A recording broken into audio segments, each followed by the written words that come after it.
Hello students, আমি বাবলু।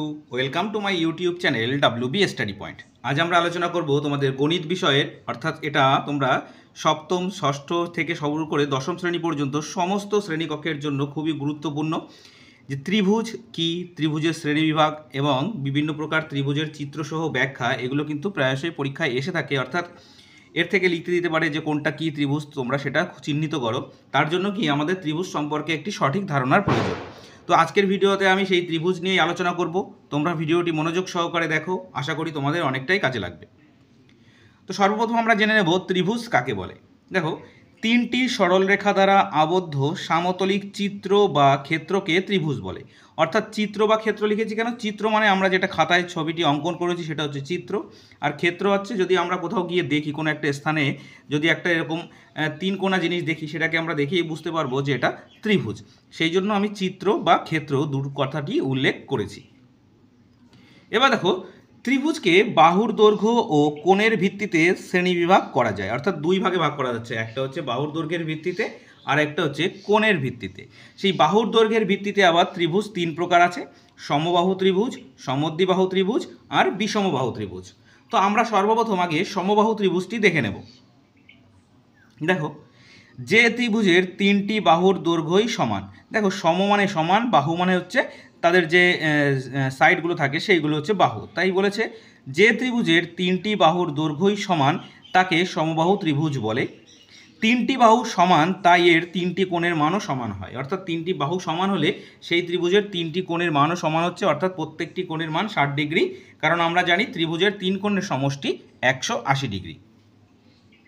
এখানে দেখো যে চিত্রটি আমি অঙ্কন করেছি ABC, আমি পেন দিয়ে এঁকেছি। তোমরা কিন্তু পেন ইউজ করবে না, পেন্সিল ইউজ করবে। কারণ পেন দিয়ে আমি এঁকেছি একটাই কারণে, যে ছবিগুলো যাতে পরিষ্কার বোঝা যায়। দেখো, এই যে এই বাহুটি AB 4 সেন্টিমিটার, BC 4 সেন্টিমিটার আর AC এটাও 4 সেন্টিমিটার। অর্থাৎ তিনটে বাহুর দৈর্ঘ্যই 4 সেন্টিমিটার আছে, তাই এটি আমরা বলবো সমবাহু ত্রিভুজ। আর এই যে কোণগুলো আছে, এই কোণগুলো সবকটার মানই হচ্ছে 60 ডিগ্রি। এবার 2 নম্বরে আছে দেখো সমদ্বিবাহু ত্রিভুজ। দেখো, দ্বি অর্থাৎ দুটো, আর সম মানে সমান, তাহলে দুটো বাহু সমান যে ত্রিভুজে সেটা হচ্ছে সমদ্বিবাহু ত্রিভুজ। তাই লিখেছি, দেখো, যে ত্রিভুজের দুটি বাহুর দৈর্ঘ্য সমান তাকে সমদ্বিবাহু ত্রিভুজ বলে। দেখো, এখানে ABC, এই A আর B 4 সেন্টিমিটার, B আর C হচ্ছে 4 সেন্টিমিটার, কিন্তু A আর C এটা হচ্ছে 5 সেন্টিমিটার। অর্থাৎ এই বাহুটা AB আর BC এই দুটো বাহুর দৈর্ঘ্য সমান, কিন্তু AC বাহুর দৈর্ঘ্য অসমান। সেই জন্য এই ত্রিভুজটি হচ্ছে আমাদের সমদ্বিবাহু ত্রিভুজ।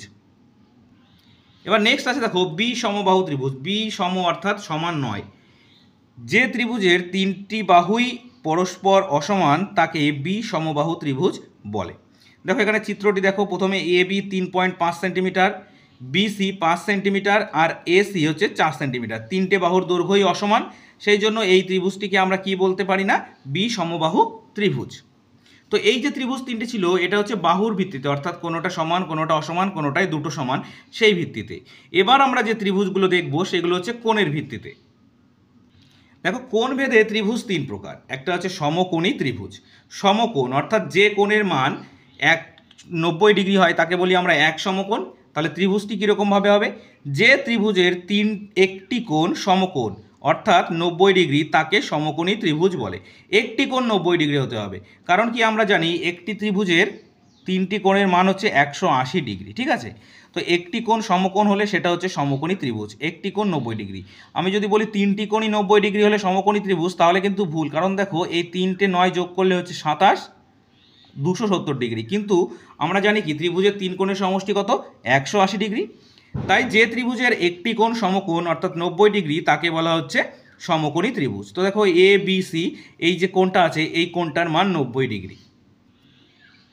এবার দেখো সূক্ষ্মকোণী ত্রিভুজ। তো সূক্ষ্মকোণ সম্পর্কে আমরা যদি জানি বা আগে থেকে জানা থাকে, তাহলে আমাদের সূক্ষ্মকোণী ত্রিভুজ লিখতে কোনো সমস্যা হবে না। সূক্ষ্মকোণ কাকে বলে? যে কোণের মান এক সমকোণের থেকে কম বা 90 ডিগ্রির থেকে কম যে কোণ, সেই কোণগুলোকে বলা হচ্ছে সূক্ষ্মকোণী ত্রিভুজ। তাহলে দেখো, যে ত্রিভুজের তিনটি কোণই সূক্ষ্মকোণ তাকে সূক্ষ্মকোণী ত্রিভুজ বলে। তো দেখো, এখানে ABC যে তিনটে কোণ আমি এঁকেছি, একটা 70 ডিগ্রি, একটা 50 ডিগ্রি আর একটা 60 ডিগ্রি। তিনটে কোণ মিলে দেখো 180 ডিগ্রি হচ্ছে, কিন্তু তিনটে কোণ কিন্তু আলাদা আলাদা এবং অবশ্যই তিনটেই 90 ডিগ্রির থেকে ছোট। তাই এটি হচ্ছে কি আমাদের সূক্ষ্মকোণী ত্রিভুজ। তো আমরা যদি তিনটে কোণের মান 60 ডিগ্রি করে লিখতাম তাও কিন্তু সেটা সূক্ষ্মকোণী ত্রিভুজ হতো, যেটা আমরা আগে সমবাহু ত্রিভুজের ক্ষেত্রে দেখেছিলাম। এবার দেখো স্থূলকোণী ত্রিভুজ, অর্থাৎ শেষ যে আমাদের ভাগটি আছে সেটা স্থূলকোণ বলতে বোঝানো হয় যে কোণের মান 90 ডিগ্রির থেকে বেশি কিন্তু 180 ডিগ্রির থেকে কম। দেখো যে ত্রিভুজের একটি কোণ স্থূলকোণ তাকে স্থূলকোণী ত্রিভুজ বলা হয়। তিনটি কোণ কখনোই স্থূলকোণ হতে পারে না, একটি কোণ স্থূলকোণ। তাই দেখো এখানে আমি যে বি কোণটি অঙ্কন করেছি, অর্থাৎ এ বি সি ত্রিভুজের এই যে বি কোণটা আছে এটা হচ্ছে 105 ডিগ্রি। এটা 90 ডিগ্রির থেকে বড় কিন্তু 180 ডিগ্রির থেকে ছোট, তাই এটা হচ্ছে আমাদের স্থূলকোণী ত্রিভুজ। ঠিক আছে, তো এই ছিল মোটামুটি আমাদের ত্রিভুজের যে দুটি শ্রেণীতে বিভক্ত করে তার যে তিনটে করে ভাগ সেই সম্পর্কে। তো তোমরা যদি এই কোণগুলো অর্থাৎ কোনটা কেমন ত্রিভুজ সেটা যদি জানতে পারো, তাহলে তোমাদের পরীক্ষার সময় যদি বলে থাকে যে 55 ডিগ্রি, 45 ডিগ্রি আর 55 আর 45 কত হচ্ছে আমাদের 5 আর 5 10 আর 5 আর 4 9 আর 1 10, 100 ডিগ্রি হচ্ছে। আর একটা মনে করো আছে 80 ডিগ্রি, তাহলে তিনটে কোণ 80 ডিগ্রি হচ্ছে। তাহলে যদি এরকম থাকে যে এই যে কোণের দৈর্ঘ্যগুলো দেওয়া আছে অর্থাৎ কোণের পরিমাপ দেওয়া আছে, এর উপর ভিত্তি করে আমরা এটাকে কী ত্রিভুজ বলতে পারি। তো দেখো আমরা আগেই দেখেছি যদি ত্রিভুজের তিনটি কোণই সূক্ষ্মকোণ হয় অর্থাৎ 90 ডিগ্রির থেকে ছোট হয় তাহলে আমরা বলতে পারি সেটা সূক্ষ্মকোণী ত্রিভুজ। তাহলে আমরা এটা বলতে পারি কি সূক্ষ্মকোণী ত্রিভুজ। ঠিক আছে, আবার যদি বাহুর দৈর্ঘ্যের উপর ভিত্তি করে মনে করো একটা বাহু দিল 5 সেন্টিমিটার আর একটাও দেওয়া থাকলো 5 সেন্টিমিটার, একটা দেওয়া থাকলো 4 সেন্টিমিটার, তাহলে এরকম যদি ত্রিভুজের বাহুর দৈর্ঘ্য দিয়ে তোমাদের প্রশ্ন করে যে বলো তো এটা কেমন ত্রিভুজ, তো আমরা দেখেই বুঝতে পারছি দুটো বাহু সমান আছে, তাহলে আমরা এটাকে বলতে পারি কি সমদ্বিবাহু ত্রিভুজ। তো এইভাবে তোমাদের পরীক্ষার সময় প্রশ্ন আসে, তো তোমরা একটু ভালো করে এটা দেখে নেবে। আর আজকের ভিডিওটি যদি ভালো লেগে থাকে অবশ্যই লাইক করবে এবং চ্যানেলটি সাবস্ক্রাইব করে নিয়ে বেল নোটিফিকেশান অল করে রাখবে পরবর্তী সমস্ত গুরুত্বপূর্ণ ভিডিওগুলোর নোটিফিকেশান পাওয়ার জন্য। তো চলো আজ এই পর্যন্তই, নেক্সট ভিডিও আবার দেখা হচ্ছে। Thank you for watching.